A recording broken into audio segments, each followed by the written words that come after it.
урматтуу Чынаяк Шашырбек Майданович.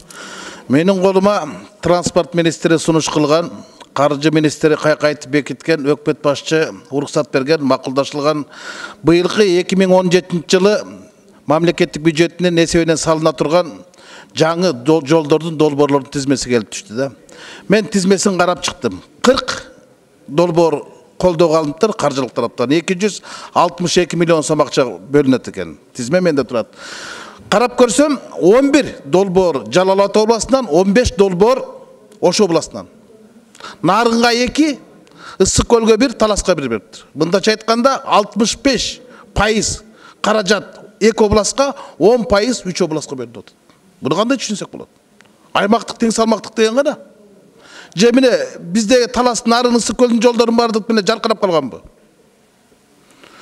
Экинчи ушуга эле бүгүнкү күндөгү Бишкек Карабалта жолунун азыркы абалы. Жана да Бактыбек Кемелович көтөрүп кетпеди.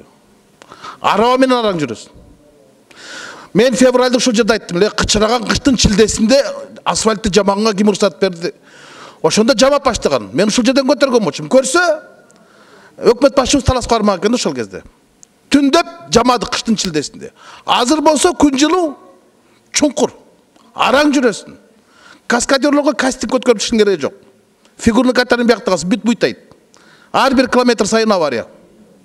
Транспорт министри бизде бир монстр болду. Чакырсаң келбейт. Комитетке эмес, парламент жыйынына келбейт. Илгери биздин бир эле кошелек дегенди билчүбүз. Азыр транспорт министрлигинде кайсы жетекчини айтпай, бүттүн кайманаты бар, кошелек деген.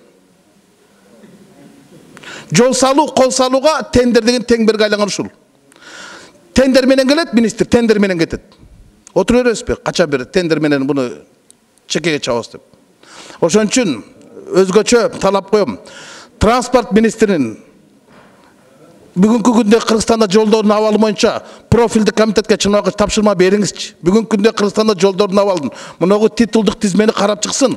Прокуратуралык тапшырма бериңиз. Ал киши келбейт экен. А транспорт министрлигиндеги коррупциянын көлөмүн айтпай эле коюш керек да. Экинин бир айтат.